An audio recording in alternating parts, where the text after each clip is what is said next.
Welcome to public TV news బులెటిన్ల ముందుగా headlines. 70 రాతి దిమ్మలు సీజ్ చేసిన గనుల శాఖ అధికారులు.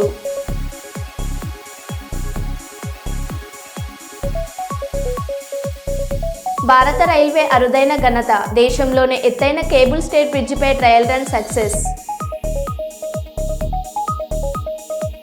దక్షిణ కొరియాలో ఘోర విమాన ప్రమాదం, యువాన్ ఎయిర్పోర్ట్లో రన్వే మీద అదుపు తప్పిన విమానం.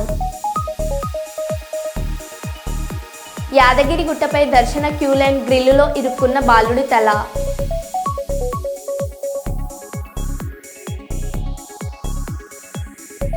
కైకలూరు నియోజకవర్గంలో 194 రోజుకు చేరుకున్న అన్నా క్యాంటీన్.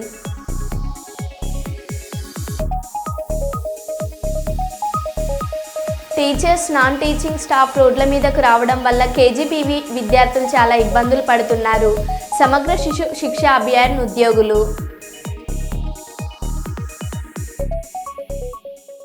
ఇక వివరాల్లోకి వెళ్తే, ఆదిలాబాద్ తమను రెగ్యులరైజ్ చేయాలని ధర్నా చేస్తున్న సమగ్ర శిక్ష ఉద్యోగులకు ఫోన్లో మద్దతు తెలిపి వారి సమస్య గురించి అసెంబ్లీలో మాట్లాడతానని మాటిచ్చిన కేటీఆర్.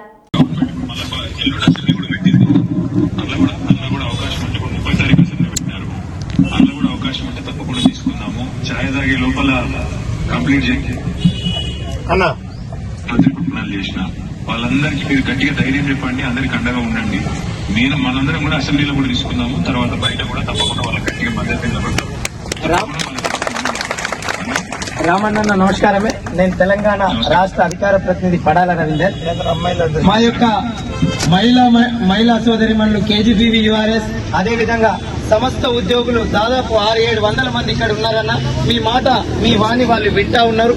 కాబట్టి మా రిక్వెస్ట్ ఏంటంటే అన్న, మీ సంపూర్ణ మద్దతు ప్రకటిస్తూనే గౌరవ మా ఉద్యమ నాయకుడు కేసీఆర్ గారికి కూడా ఒక్క నిమిషం పాటు ఒక వీడియోని మా కోసం ట్విట్టర్ వేదికగా సమగ్ర శిక్షకు న్యాయం కోసం నిలబడేట్టు మా ప్రియతమ నాయకుడిని ఒక నిమిషం ఆ ట్విట్టర్ ద్వారా మీరు గౌరవ కేసీఆర్ గారిది రిలీజ్ చేస్తారని, అలా చేయాలని మా వాళ్ళు కోరుతా ఉన్నారన్న, ఆశిస్తా ఉన్నారు.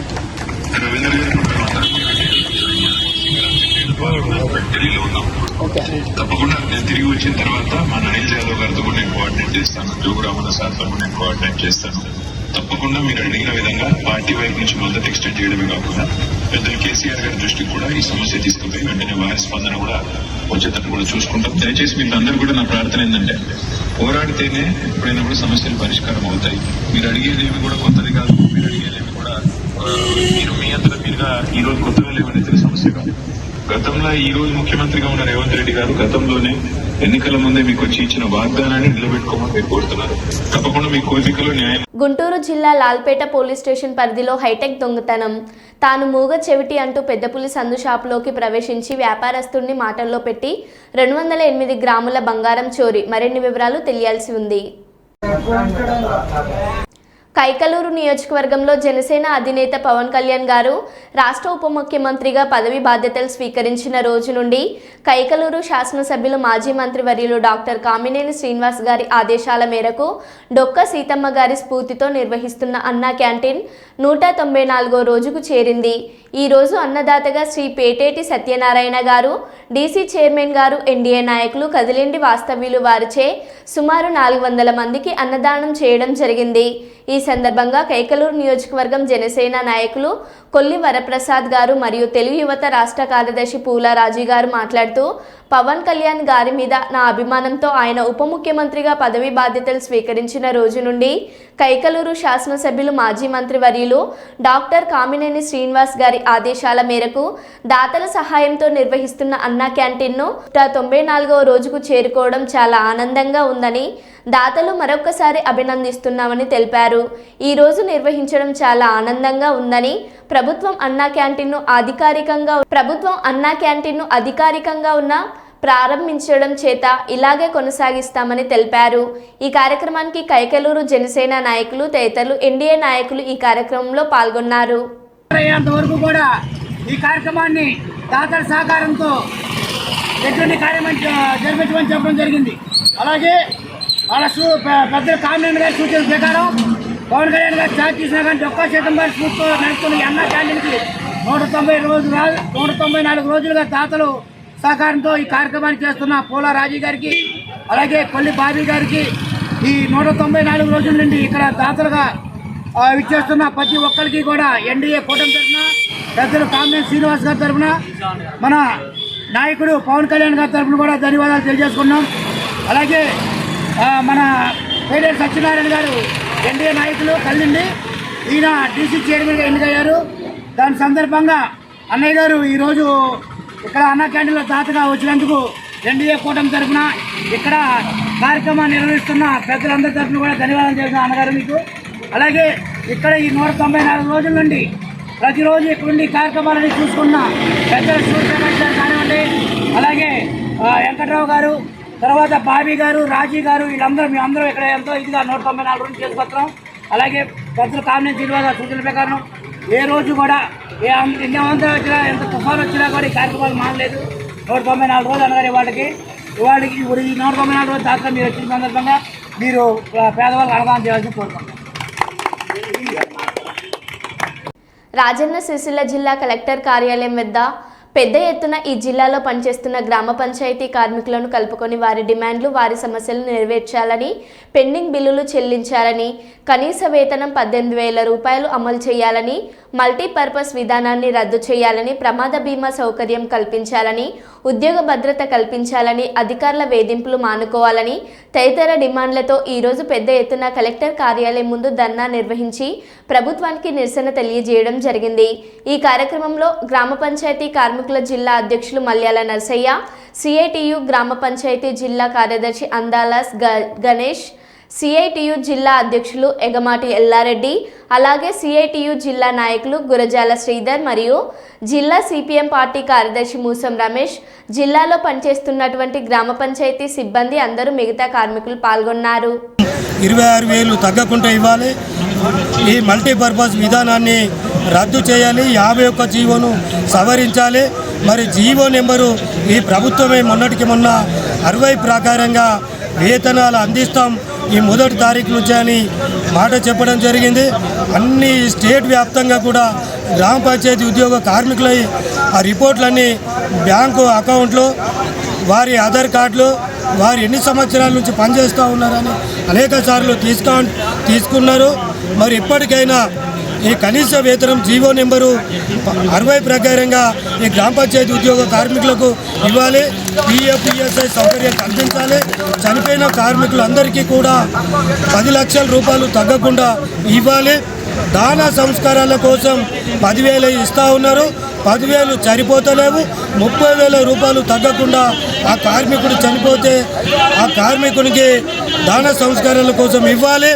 ముఖ్యంగా హెల్త్ కార్డులు 10 లక్షల రూపాయలు తగ్గకుండా హెల్త్ కార్డు వారి కుటుంబ సభ్యులందరికీ కూడా ఉపయోగపడేటట్టు ఈ ప్రభుత్వం ఇవ్వాలి. అదేవిధంగా ఇప్పుడు ఇందిరమ్మ ఇల్లు సర్వే చేపిస్తూ ఉంది. ముఖ్యంగా నిరుపేదలు ఈ గ్రామ పంచాయతీలో కుటుంబాలలోనే ఉన్నారు కనుక ప్రధాన అంశంగా ఈ ఇందిరమ్మ ఇండ్లు కూడా ఈ గ్రామ పంచాయతీ కార్మికులకి ముందుగా వర్తించిన తర్వాత వేరే వారికి ఇవ్వాలని ఈ సందర్భంగా మేము డిమాండ్ చేస్తా ఉన్నాం. చిత్తూరు జిల్లా భరత్ విద్యుత్పై చర్చకు సిద్ధమా? దమ్ముంటే విద్యుత్ శాఖలో జరిగిన దానిపై బహిరంగ చర్చకు నేను సిద్ధం. భరత్ నువ్వు సిద్ధమా అని ప్రభుత్వ విప్ ఎమ్మెల్సీ కంచర్ల శ్రీకాంత్ అన్నారు. నిన్న రాష్ట్ర వ్యాప్తంగా వైసీపీ ఒక వింత సంఘటన చేసి చూపించారు. వైసీపీ పెంచిన విద్యుత్ ఛార్జీల గురించి వైసీపీ వాళ్లే నిరసన చేయడం, విద్యుత్ వ్యవస్థనే నాశనం చేసిన వీళ్లు మళ్లీ నీతులు మాట్లాడడం విడ్డూరంగా ఉందని అన్నారు. విద్యుత్ శాఖకు సంబంధించి కూటమి ప్రభుత్వం శ్వేతపత్రం విడుదల చేసింది. గత పాలకులు చేసిన తప్పులను బహిరంగంగా చూపారు. వైసీపీ హయాంలో చేసిన అవినీతికి వడ్డీలే వేల కోట్ల రూపాయల భారం రాష్ట్ర ప్రజల మీద పడింది. కుప్పంలో గతంలో గ్రామీణ ప్రాంత రైతుల కోసం ఏర్పాటు చేసిన రెస్కో అద్భుతంగా పనిచేసింది. రెస్కోలో వచ్చిన ఆదాయంతో పాలిటెక్నిక్ కాలేజీని నిర్మించారు. అని మైక్లో మాట్లాడావు, నువ్వే మాట్లాడా, రిపీట్ చేసుకో. ఇంకా మీరు మాట్లాడి రిపీట్ చేస్తా, వీడియో చూసుకో. నువ్వే కదా మాట్లాడావు, మార్చి చూసుకో. నీకు వర్తిస్తుంది, ఇప్పుడు నీకు వర్తిస్తుంది, మాకు కాదు. ఇంకా మార్చి రావండి. చంద్రబాబు నాయుడు వచ్చాడు అభివృద్ధి కోసం. ఈరోజు కుప్పం తెలుగుదేశం పార్టీ కార్యాలయంలో ఈ మీడియా సమావేశం ఏర్పాటు చేయడానికి ముఖ్య కారణం నిన్న రాష్ట్రంలో జరిగినటువంటి ఒక పెద్ద వింత గురించి ప్రజలకు వివరించాల్సిన అవసరం ఉందని చెప్పనేసి ఈరోజు ఈ మీడియా సమావేశం ఏర్పాటు చేయడం జరిగింది. ఆ వింత, ఆ జోకులు ఏంటంటే విద్యుత్ ఛార్జీలు పెరుగుతున్నాయని చెప్పనేసి వైఎస్ఆర్సీపీ నాయకులు రాష్ట్ర వ్యాప్తంగా ధర్నాకి పిలుపునివ్వటం. మీ అందరికీ తెలుసు 2014లో నారా చంద్రబాబు నాయుడు గారు ఈ రాష్ట్రం విడిపోయి 16,500 కోట్ల లోటు బడ్జెట్ తోటి ఉన్నారు. ఇప్పుడు కరెంటు ఛార్జీల వ్యవహారం నిన్న ధర్నా చేశా కాబట్టి చెప్తున్నాం. సూర్యఘర్ సెంట్రల్ గవర్నమెంట్ స్కీమ్ని 60% కేంద్ర ప్రభుత్వ నిధులు, 40% వ్యక్తిగతంగా ఎవరైతే లబ్ధిదారులు ఉన్నారో వాళ్ళు పెట్టుకొని ఇంటి మీద సోలార్ పెట్టుకునేటటువంటి ఏర్పాటు చేస్తున్నారు సూర్యఘర్ అనే స్కీమ్ ద్వారా. అయితే పైలట్ కింద మొట్టమొదటిగా కుప్పం నియోజకవర్గాన్ని 100% నెట్ జీరో అంటే సోలార్ ద్వారా విద్యుత్తును ఉత్పత్తి చేసేదానికి ఆ 40% కూడా ఇక్కడ ఉండేటటువంటి ప్రజలు కట్టలేరు. ఎక్కువ మంది మధ్యతరగతి, దిగువ మధ్యతరగతి, వ్యవసాయ ఆధారిత కుటుంబాల వాళ్ళు ఉన్నారు కాబట్టి వాళ్ళందరికీ కూడా అయ్యా భరత్ గారు వినండి, వాళ్ళందరికీ కూడా ఉచితంగా చంద్రబాబు నాయుడు గారే ప్రతి ఇంటి మీద సోలార్ ఏర్పాటు చేసి ఉచితంగా విద్యుత్తుని ఇవ్వబోతున్నారు. దెయ్యాలు వేదాలు వదిలే చెట్టు అసలు యాక్చువల్గా నీ ఇంటి వెనకాల జిల్లా పార్టీ అధ్యక్షుడు నువ్వు, నీ ఇంటి వెనకాల జరుగుతున్న అవినీతిని కప్పిపుచ్చింది నువ్వు. రెస్కో ఉందా లేదని కూడా తెలియదు. ఎప్పుడో చచ్చిపోయిన డెడ్ బాడీని పైన మోసి ట్రాన్స్ఫార్మర్ల అవినీతి, ఉద్యోగస్తులు 110-120 మంది ఉద్యోగస్తులు ఇచ్చే అవినీతి, ఒక బండి అయితే ఆ బండి పెట్టిన దానికన్నా 60-70 లక్షల రూపాయల డీజిల్ తాగింది. ఇవన్నీ జరిగి ఏసీపీ పట్టుకొని ఈరోజు అందరూ చాలామంది అరెస్ట్ అయ్యి ఉంటే ఈరోజు ఎలక్ట్రిసిటీ మీద మీ వాళ్ళతో పోయి ఆ రెస్కో ఆఫీస్ ముందు ధర్నా చేస్తా ఉన్నాం, గలాట చేసాం, రచ్చ చేసాం. ఇది నీకేమైనా బాగుందా? ఇది అసలు మాకు తెలుస్తా ఉంది ఏమంటే నువ్వు వైఎస్ఆర్సీపీలో లేవు, జిల్లా పార్టీ మార్చేశారు. అసలు నువ్వు ఉన్నావా లేదని కూడా ఇన్ఛార్జ్ మార్చమని కూడా మీ నాయకులు గలాటలు పెట్టి మీటింగ్లు పెట్టారు. అదా నువ్వు వచ్చావు, నేను ఉన్నాను, నేను ధర్నా చేస్తానని వ్యక్తిగతంగా తీసుకొని ఈరోజు చంద్రబాబు నాయుడు లాంటి లీడర్ మీద నువ్వు బురద చల్లేదాని కోసం వానలో పెట్టి చెప్తున్నావు. కుప్పం నియోజకవర్గ ప్రజలు ఎన్నేళ్ళైనా ఎన్ని జన్మలెత్తినా చంద్రబాబు నాయుడుతో ఉంటారు. నువ్వు ఏదో విధంగా చెప్పి అధికారులు మభ్య పెట్టాలని చెప్పి నిజంగానే తెలుగుదేశం పార్టీ చాలా మంచిది కాబట్టి ఆ భగవంతుడు సాక్షిగా చెప్తున్నాం, నిన్ను రోడ్డు మీదకి తీసుకొచ్చాం, లేకపోతే రోడ్డు మీదకి వచ్చే ప్రసక్తే లేదు. మేము ధర్నా పిటింగ్లు చేస్తే 5 సంవత్సరాలు నువ్వు మా ఇండ్ల మీద పోలీసు వాళ్ళు పెట్టావు. ధర్నా జరుగుతుందంటే బయట రానియకుండా అరెస్టులు చేశావు. ధర్నా ఉంది అంటే ప్రతిపక్షాలు రోడ్ల మీద వస్తే కేసులు, ఇప్పటికి 20 కేసులు ఉన్నాయి. కానీ నిన్న మీరు ఇంత ప్రత్యక్షగా చంద్రబాబు నాయుడు గారు మీకు స్వాతంత్రం ఇచ్చాడు కాబట్టి ఆయన సొంత నియోజకవర్గంలో మీరు రోడ్ల మీద జెండా వచ్చి ధర్నా చేసి స్టేజ్కి వచ్చాడు. మేము అనుకుంటే ఒక నిమిషం వచ్చాడు. మీరు చేసిన అవినీతికి కప్పిపుచ్చుకోవడానికి రెస్కోలో మీరు కరెంట్ ఛార్జీల గురించి ఈరోజు మాట్లాడుతున్నారు. ఏ రోజన్నా చంద్రబాబు నాయుడు గారు కరెంట్ ఛార్జీల గురించి ఎప్పుడో చెప్పాడు.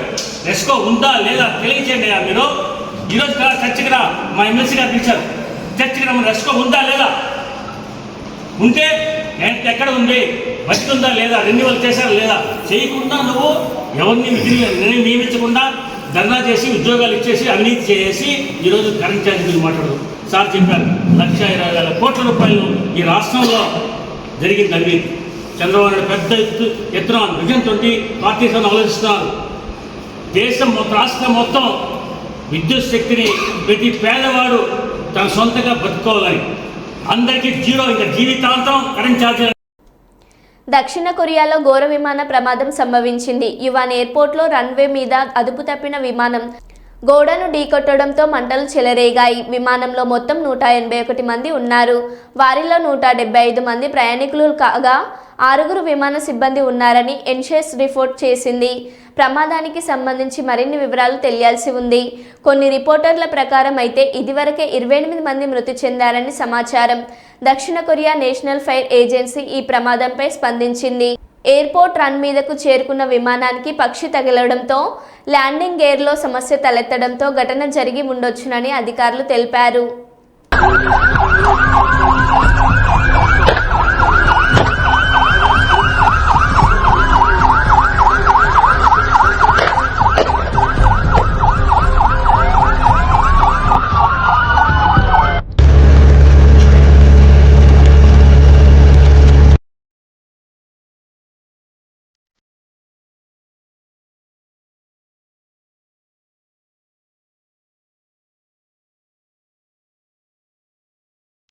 కేఎంపీ హెల్పింగ్ హ్యాండ్స్ సొసైటీ ఆధ్వర్యంలో పట్టణానికి చెందిన జరిగల ఆంజనేయులు కుటుంబానికి 15,000 రూపాయల ఆర్థిక సహాయం అందజేశారు.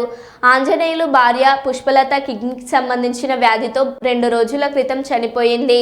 వారి ఆర్థిక పరిస్థితి దయనీయంగా ఉండడంతో హెల్పింగ్ హ్యాండ్స్ సొసైటీ సభ్యులు శనివారం ఆంజనేయులు ఇంటికి వెళ్లి పరామర్శించారు. ఈ సందర్భంగా 15,000 రూపాయలు ఆర్థిక సహాయాన్ని అందించారు. ఈ సందర్భంగా సొసైటీ సభ్యులు మాట్లాడుతూ ఆపదలో ఉన్న వారికి చేయూతగా తమ శక్తి కొలది మిత్రుల సహకారంతో కొంత ఆర్థిక సహకారాన్ని చేస్తున్నామన్నారు. నెల రోజుల వ్యవధిలో 3 కుటుంబాలకు 40,000 రూపాయలు అందించామని ఈ సందర్భంగా పేర్కొన్నారు. సొసైటీకి ఆర్థిక చేయూతనిస్తూ మాకు ప్రోత్సహిస్తున్న ప్రతి ఒక్కరికి పేరు పేరున కృతజ్ఞతలు తెలిపారు. మిత్ర బృందం సహకారంతో భవిష్యత్తులో మరిన్ని సేవా కార్యక్రమాలు చేస్తామని పేర్కొన్నారు. ఈ కార్యక్రమంలో కొండమల్లపల్లి ప్రెస్ క్లబ్ ప్రెసిడెంట్ తదితరులు పాల్గొన్నారు. జనవరి 3వ తారీఖున చేయాలనుకున్న ఫీజు రియంబర్స్మెంట్ నిరసన కార్యక్రమాన్ని జనవరి 29కి వాయిదా వేశాం. పరీక్షలు పండుగల నేపథ్యంలో వాయిదా వేస్తున్నామని రాష్ట్రంలోని వైఎస్ఆర్ కాంగ్రెస్ పార్టీ శ్రేణులకు, విద్యార్థి సంఘాలకు, విద్యార్థుల తల్లిదండ్రులకు తెలియజేస్తున్నాం. కనీసం ఈలోపైన ఫీజు రియంబర్స్మెంట్ విడుదల చేయాలని డిమాండ్ చేస్తున్నాం. బొత్స సత్యనారాయణ తెలిపారు. అలాగే రేపు 29 రేపు 3వ తారీఖున ఉన్న ఈ ప్రోగ్రామ్ని, జనవరి 3 ఉన్న ప్రోగ్రామ్ని 29కి దాన్ని పోస్ట్పోన్ చేసాం, వాయిదా వేసాం. పరీక్షలు ఇవన్నీ జరుగుతున్నాయి, పండుగలు ఉన్నాయి కాబట్టి దాన్ని ఆ రోజు చేద్దామనేది నిర్ణయం కూడా తీసుకున్న విషయాన్ని కూడా మీ ద్వారా మొత్తం యావత్తు ఉన్న రాష్ట్రంలో ఉన్న మా పార్టీ శ్రేణులకి, అలాగే విద్యార్థి సంఘాలకి, అందరికి కూడా విద్యార్థి తల్లిదండ్రులకు కూడా తెలియజేస్తున్నాం. ఈలోపు వాళ్ళకి ఆ ఫీజు రియంబర్స్మెంట్ని రిలీజ్ చేయాలని ప్రభుత్వాన్ని కోరుతున్నాం, డిమాండ్ చేస్తున్నాం. కొండమల్లపల్లి మండల కేంద్రంలో ఆదివారం రోజున స్థానిక చౌరస్తాలోని అంబేద్కర్ విగ్రహం వద్ద యువజన కాంగ్రెస్ కమిటీ మండల అధ్యక్షులు ముడావత్ మాంగ్యా నాయక్ గారి ఆధ్వర్యంలో దేవరకొండ నియోజకవర్గం శాసనసభ్యులు ఎమ్మెల్యే నేనావత్ బాలు నాయక్ గారి కుమారుడు నేనావత్ అభిలాష్ నాయక్ జన్మదిన వేడుకలు ఘనంగా నిర్వహించారు. మండల పరిధిలోని సీనియర్ నాయకులు, ప్రజాప్రతినిధుల సమక్షంలో కేక్ కట్ చేసి బాణసంచా కాల్చి శుభాకాంక్షలు తెలియజేశారు. ఈ కార్యక్రమంలో కాంగ్రెస్ పార్టీ మండల అధ్యక్షులు, మాజీ వైస్ ఎంపీపీ, మాజీ ఉప సర్పంచ్, మాజీ ఎంపీటీసీలు, ఎస్సీ సెల్, మాజీ జిల్లా ఉపాధ్యక్షులు, యువజన కాంగ్రెస్ నియోజకవర్గం ప్రధాన కార్యదర్శి, పిఎస్సిఎస్ మాజీ వైస్ చైర్మన్, యువజన కాంగ్రెస్ కార్యదర్శి తదితరులు పాల్గొన్నారు.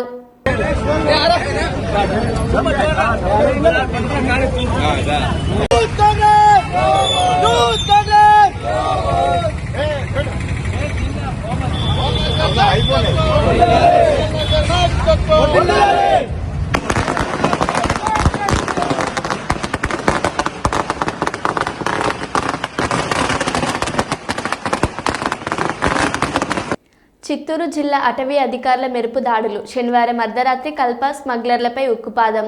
8 ట్రాక్టర్లతో సహా కల్పను సీజ్ చేసిన అటవీ అధికారులు. పూర్తి వివరాలు ఇంకా తెలియాల్సి ఉంది.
అధికారంలోకి వస్తే ఛాయ్ తాగే లోపు మా సమస్యలు పరిష్కరిస్తామని రేవంత్ రెడ్డి మాతో చెప్పాడు. అరగంట గంట ఎక్కువ పనిచేయండి, కేసీఆర్ను గద్దెదించండి అన్నారు. ఇప్పుడేమో ప్రజాపాలన అని కాలం గడుపుతున్నారు. టీచర్స్, నాన్ టీచింగ్ స్టాఫ్ రోడ్ల మీదకు రావడం వల్ల కేజీబీవీ విద్యార్థులు చాలా ఇబ్బందులు పడుతున్నారు. సీతక్క వచ్చి ఖచ్చితంగా 20,000 సమగ్ర శిక్ష ఉద్యోగులను పర్మనెంట్ చేస్తామని అప్పుడు చెప్పారు. మేము ధర్నా చేస్తుంటే రేవంత్ రెడ్డి మెదక్ చర్చికి పోతున్నాడని మా టెంట్లు పీకేశారు. మమ్మల్ని సీఎంకు కల్పిస్తా అని చెప్తే వెళ్ళాం, కానీ కలవకుండా కారు ఎక్కి వెళ్ళిపోయాడు. ముఖ్యమంత్రి రేవంత్ రెడ్డి గారు దయచేసి మా సమస్య పరిష్కరించండి. సమగ్ర శిక్ష అభియాన్ ఉద్యోగులు కానీ సీఎం కానీ ప్రతి మంత్రి మేము గత సంవత్సరం ఆగస్టు సెప్టెంబర్లో ఇదే సేమ్ సమ్మె కానీ ఇదే టెంట్ సమ్మెలు నిర్వహించే టైంలో వచ్చి ఇదే సీఎం గారు ఛాయ్ తాగే లోపే ఖచ్చితంగా మీ పరిష్కారం చేస్తాం మీ సమస్యలు అన్నాడు. అదేవిధంగా సీతక్క వచ్చింది, ఖచ్చితంగా సమగ్ర శిక్ష ఉద్యోగులను పర్మనెంట్ చేస్తాము, రెగ్యులరైజ్ చేస్తాము, మీరు ఉన్నది 20,000 మందిని ఖచ్చితంగా మిమ్మల్ని రెగ్యులరైజ్ చేస్తాము, మేము రాని మీరు గంట ఎక్కువ పనిచేయండి, కేసీఆర్ని గద్దె దించండి అన్నారు. అప్పుడు చెప్పారు ఈ ప్రజా పాలన అనుకుంటూ కాలం నెట్టేస్తున్నారు. అప్పుడు జరిగిన ఒక 100 రోజులు అన్నారు, ఛాయ్ తాగేలోపు అన్నాడు, 100 రోజులు అన్నాడు. ఇప్పుడు 12 నెలలు జరిగిపోతుంది, అయినా మా సమస్యలు ఎక్కడ చేసిన గొంగడి అక్కడనే ఉన్నది. మీరు ధర్నా చేయాల్సిన అవసరం ఎందుకు వచ్చింది? ఆల్రెడీ అసెంబ్లీ వేదిక చెప్తున్నారు రేవంత్ రెడ్డి, ఏమైనా నేను 1000 మందిని కలుపుతున్నా, ప్రజావాణి నిర్వహిస్తున్నా, వాళ్ళ సమస్యలు దగ్గరుండి చూస్తున్నాను. మీరు పోయి సీఎం కలవచ్చు, ఇక్కడ మీరు ఎక్కడ సారు ముఖ్యమంత్రి గారికి తెలియజేయనిది ఏమనగా దయచేసి మా దిక్కు చూడండి. మేము 20,000 మంది ఉన్నాం రాష్ట్ర వ్యాప్తంగా 33 జిల్లాలలో కలెక్టరేట్ల ఎదుట టెంటులు వేసుకొని 20 రోజులుగా ధర్నా చేస్తున్నాము. మాది కనబడతలేదా? నిన్న మెదక్ దగ్గరికి వచ్చినావు, మెదక్ చర్చి తిరిగినావు, ఏడుపాయల అమ్మవారి దగ్గరికి వచ్చినావు. మేము ఎక్కడ లెటర్ ఇవ్వడానికి వెళ్దామంటే మా టెంటును తీసి పారేసి పక్కకి వేసి మా టెంటును తీసేస్తే మేము పోయినాం. మేమే అయితే అక్కడ టెంటును తీసేసి అదే టెంట్ ఖాళీ ప్లేస్ లో కూర్చుని ధర్నా నిర్వహించినాం. ధర్నా నిర్వహిస్తే బెటాలియన్ తీసుకొచ్చి మమ్మల్ని మొత్తం అరెస్ట్ చేస్తామన్నారు. అరెస్ట్ చేస్తామంటే ప్రభుత్వానికి ఇక్కడ వ్యతిరేకంగా పోకూడదన్న ఒక్కటే భావనతోటి అదే సిఐ గారు, ఎస్ఐ గారు అందరిని తీసుకొని పోయి పోలీస్ స్టేషన్ లో బందిఖాన చేశారు. బందిఖాన చేస్తే అందులో నుంచి ఒక 5గురికి మీ సీఎం కల్పించే బాధ్యత మాదని పోలీసు వాళ్ళు మాకు హామీ ఇవ్వడం జరిగింది. అదే సందర్భంలో 5గురితోటి మేము 5గురం వెళ్ళాం. వెళితే దగ్గరలోకి వెళ్ళాం. ఇట్లా దగ్గరలోకి వెళ్ళినాక లెటర్ ఇచ్చే మూమెంట్లో అంత అందరు తోపిస్తున్నారు. అట్లా ఇంత కారెక్కిండి వెళ్ళిపోయిండు. దయచేసి మమ్మల్ని చూడండి సార్, మా సమస్యలు పరిష్కరించండి. చాలని జీతాలతో 20 ఏళ్ల నుంచి పోరాడుతున్నాము. మా అంటే 19,360 మంది మాత్రమే ఉన్నాము. దయచేసి మమ్మల్ని రెగ్యులరైజ్ చేస్తామని ఆశిస్తున్నాను సార్. పేర్ని నానికి కౌంటర్ ఇచ్చిన జేసీ ప్రభాకర్ రెడ్డి, నీకేనా ఏంట్రా పెండ్లం పిల్లల ఉంది, ఆ చంద్రబాబు నాయుడు మంచితనంతో మా చేతులు కట్టేస్తున్నాడు, లేకపోతే మీరు ఎక్కడుండే వాళ్ళురా? ఏంటలా కన్నీళ్ళు పెడతాను? నీకేనా పెళ్ళం పిల్లలు ఉండేది? ఆడవాళ్ళు అంటాను. నేనంటే కొట్టింది నా కొడుకు ఇష్టపడినట్టు కొట్టింది. ఏమంటే చంద్రబాబు నాయుడు మరి ఏమన్నా నాకు అర్థం కాదు. చంద్రబాబు నాయుడు ఆ మంచితనంతో మేము అందుకే బయటకు వస్తారు. 5 ఏళ్ళకే ఎట్లా వస్తారా? చంద్రబాబు నాయుడు లేకపోతే యాడుండేది మీరందరూ? ఆయన మంచితనంతో మాకు చేతులు కట్టేసినాడు. కార్యకర్తలన్నీ ప్రతిదీ మాట్లాడతారా? సిగ్గులా ఆడోళ్ళ గురించి నువ్వు ప్రస్తావన చేస్తావు. అయిపోద్దా? ఆ రోజు నా కోడలు నా భార్య ఆడోళ్ళు కదా. చిల్లర నా కొడుకులరా, చిల్లర బుద్ధులరా మీకు.